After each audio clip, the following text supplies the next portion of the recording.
ദൈവത്തിന്റെ അതിപരിശുദ്ധ നാമം വാഴ്ത്തപ്പെടുമാറാകട്ടെ. നോമ്പിന്റെ 14-ാം ദിവസത്തിലേക്ക് നാം കടന്നിരിക്കുകയാണല്ലോ. പുതിയൊരു ദിവസം കൂടി ദാനമായി തന്ന ദൈവത്തിന് സ്തോത്രം. നോമ്പായി ഇന്ന് ധ്യാന വിഷയമായി തിരഞ്ഞെടുത്തിരിക്കുന്നത് അളക്കപ്പെടുവാനാവാത്ത ദാനം എന്നതാണ്. അളക്കപ്പെടുവാനാവാത്ത ദാനമായി ദൈവം നമുക്ക് തന്നത് തന്റെ ഏകപുത്രനായ ക്രിസ്തുവിനെ തന്നെയാണ്.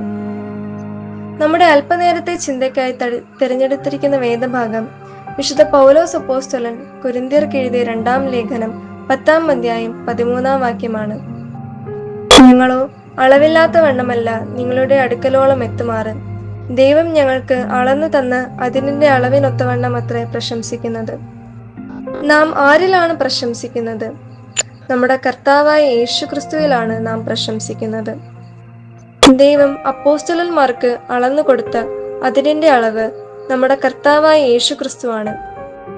അതായത് അവിടെ പ്രത്യേകം പൗലോസ് അപ്പോസ്തലൻ പറയുന്നു, അളവില്ലാത്ത വണ്ണമല്ല നിങ്ങളുടെ അടുക്കലോളം എത്തുമാറ് ദൈവം ഞങ്ങൾക്ക് അളന്നു തന്ന അതിരിന്റെ അളവിനൊത്തവണ്ണം അത്രേ പ്രശംസിക്കുന്നത്. വിശുദ്ധ മർക്കോസ് എഴുതിയ സുവിശേഷം 4-ാം അധ്യായം 24-ാം വാക്യത്തിൽ കർത്താവ് ഇപ്രകാരം പറയുന്നു, നിങ്ങൾ കേൾക്കുന്നത് എന്ത് എന്ന് സൂക്ഷിച്ചുകൊള്ളുവിൻ. നിങ്ങൾ അളക്കുന്ന അളവ് കൊണ്ട് നിങ്ങൾക്കും അളന്നു കിട്ടും, അധികമായും കിട്ടും. ഈ നോമ്പിന്റെ കാലയളവിൽ അളവില്ലാത്ത ദാനമായ ക്രിസ്തുവിനെ കൃതജ്ഞതാഭരിതമായ ജീവിതക്രമത്തോടു കൂടി വയ്ക്കാം.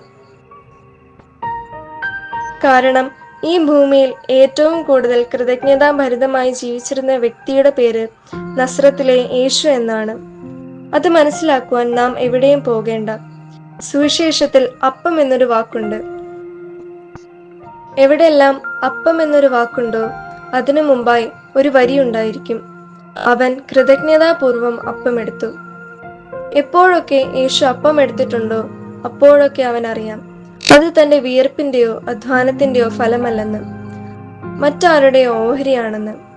അതുകൊണ്ട് കണ്ണു നിറയാതെ കണ്ണു നനയാതെ അവന് ആ അപ്പം എടുക്കാൻ സാധിച്ചിരുന്നില്ല. നമ്മുടെ വിയർപ്പിന്റെയോ അധ്വാനത്തിന്റെയോ ഓഹരിയല്ല നാം അനുഭവിക്കുന്ന അളക്കപ്പെടുവാനാവാത്ത ദാനമായ ക്രിസ്തു. അവൻ അപ്പമായി നമ്മിലേക്ക് വരുമ്പോൾ നാം വിളിക്കുന്ന പേരാണ് കൃതജ്ഞത. നമ്മുടെ ഏറ്റവും നല്ലത് പുറത്തു വരുന്നത് നാം കൃതജ്ഞതാഭരിതരായി ജീവിക്കുമ്പോഴാണ്.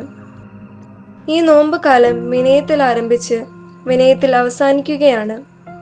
ഒരു നുള്ള വിഭൂതിയിൽ മനുഷ്യ നീ മണ്ണാകുന്നു എന്ന വിനയമുള്ള ചിന്തയിൽ ആരംഭിച്ച് കാല് കഴുകൽ എന്ന ഏറ്റവും വിനയമുള്ള പ്രവൃത്തിയിൽ അവസാനിക്കുന്ന ഏതാനും ദിവസങ്ങളാണ്. ഈ വിനയമാണ് അളക്കപ്പെടുവാനാവാത്ത ദാനമായ ക്രിസ്തുവിൽ പ്രവേശിക്കുവാനുള്ള നമ്മുടെ മാനദണ്ഡം. യബ്ബേസിന്റെ പ്രാർത്ഥനയും നമുക്ക് വിനയത്തോടെ ചൊല്ലാവുന്നതാണ്. നീ എന്നെ നിശ്ചയമായി അനുഗ്രഹിച്ച് എന്റെ അതിർ വിസ്താരമാക്കുകയും നിന്റെ കൈ എന്നോടുകൂടി ഇരുന്ന് അനർത്ഥം എനിക്ക് വ്യസന കാരണമായി തീരാതെ വണ്ണം എന്നെ കാക്കുകയും ചെയ്താൽ കൊള്ളായിരുന്നു. എന്റെ കൃതജ്ഞതയെ അളവില്ലാത്ത അതിരായ എന്റെ രക്ഷക അവിടുന്ന് കൈക്കൊള്ളണമേ. അപ്രകാരം ക്രൂശിലെ യാഗത്തെ നോക്കി കൃതജ്ഞതയുള്ളവരായി ജീവിക്കുവാൻ ദൈവം നമ്മളെ ഈ നോമ്പ് കാലത്തും വരും ദിനങ്ങളിലും ഇടയാക്കട്ടെ എന്ന് പ്രാർത്ഥിച്ചുകൊണ്ട് ഞാൻ നിർത്തുന്നു. ദൈവം നമ്മെ ഏവരെയും അനുഗ്രഹിക്കുമാറാകട്ടെ. ആമേൻ.